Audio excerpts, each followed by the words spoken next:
আমিরাতে সাধারণ ক্ষমার সুযোগ নিয়ে বৈধ হয়েছে 50,000 বাংলাদেশি। বিস্তারিত জানতে ভিডিওটির শেষ পর্যন্ত দেখুন। সংযুক্ত আরব আমিরাতে অবৈধ অভিবাসীদের জন্য ঘোষিত সাধারণ ক্ষমার সুযোগ নিয়ে বৈধ হয়েছে 50,000 বাংলাদেশি। স্থানীয় কর্তৃপক্ষের মতে, আমিরাতে তৃতীয় বৃহত্তম অভিবাসী জনগোষ্ঠী বাংলাদেশিদের মধ্যে অবৈধ থাকার হার বেশি। দেশটির সরকার জানিয়েছে, সাধারণ ক্ষমার সময় যারা নিজেদের অবস্থান বৈধ করেননি, তাদের বিরুদ্ধে জানুয়ারি থেকে কঠোর ব্যবস্থা নেওয়া হবে। প্রতিদিনের জন্য 50 দিরহাম জরিমানা আরোপসহ অবৈধ অভিবাসীদের গ্রেপ্তারে অভিযান পরিচালনার ঘোষণাও দেওয়া হয়েছে। গত 31 ডিসেম্বর সাধারণ ক্ষমার মেয়াদ শেষ হয়েছে। 1 সেপ্টেম্বর শুরু হওয়া 2 মাসের সাধারণ ক্ষমার মেয়াদ পরে আরও 2 মাস বাড়ানো হয়। এ 4 মাসে মাত্র 50,000 বাংলাদেশি এ সুযোগ নিয়েছেন। আবুধাবিতে বাংলাদেশ দূতাবাসের পাসপোর্ট ও ভিসা উইংয়ের প্রধান কাউন্সেলর সাইফুল ইসলাম এ তথ্য জানিয়েছেন। সাইফুল ইসলাম জানান, সাধারণ ক্ষমার পুরো সময়ে দূতাবাস মোট 13,931টি ই-পাসপোর্ট ইস্যু করেছে, 5,815টি এমআরপি, 817টি ট্রাভেল পারমিট ইস্যু এবং 1 বছরের জন্য 2,003টি পাসপোর্ট নবায়ন করা হয়েছে। আবুধাবিতে বাংলাদেশ দূতাবাসের শ্রম কাউন্সেলর হাজরা সাব্বির হোসেন বলেন, এবারের সাধারণ ক্ষমায় প্রায় 50,000 বাংলাদেশি নিয়মিত হয়েছেন। পাশাপাশি আবুধাবি ও দুবাই থেকে 5,500-এরও বেশি বাংলাদেশি অবৈধ অভিবাসী নিয়মিত হয়ে ট্রাভেল পারমিট বা আউট পাস নিয়ে দেশে ফিরে গেছেন, যাদের উপর কোনো নিষেধাজ্ঞা পড়েনি। বাংলাদেশ কনস্যুলেট জেনারেল দুবাইয়ের তথ্যমতে, গত 4 মাসে দুবাই কনস্যুলেট 4,840টি ট্রাভেল পারমিট ইস্যু করেছে।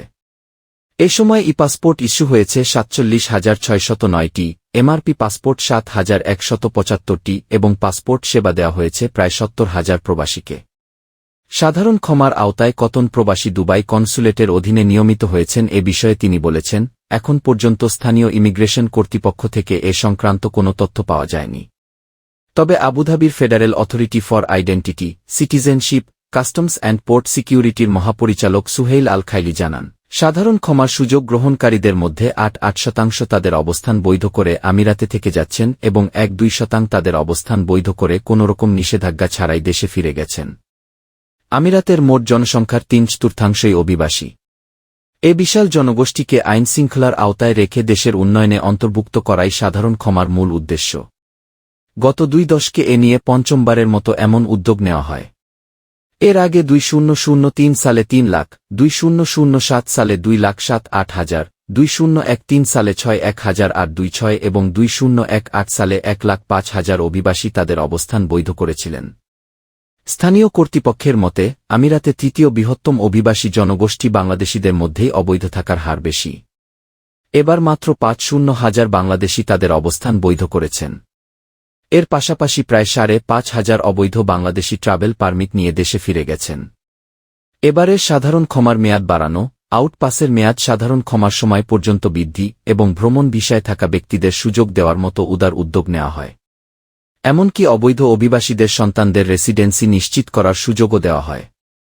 সাধারণ ক্ষমার সময় যারা নিজেদের অবস্থান বৈধ করেননি, তাদের জন্য জানুয়ারি থেকে কঠোর ব্যবস্থা নেওয়া হবে বলে জানিয়েছে আমিরাত সরকার।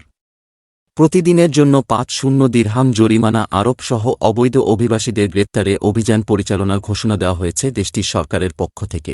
এদিকে আমিরাতে 2012 সাল থেকে বাংলাদেশিদের জন্য কর্মী ভিসা স্থগিত রয়েছে। বর্তমানে প্রায় 1-2 লাখ বাংলাদেশি থাকলেও ভিসা জটিলতার কোনো সমাধান মেলেনি।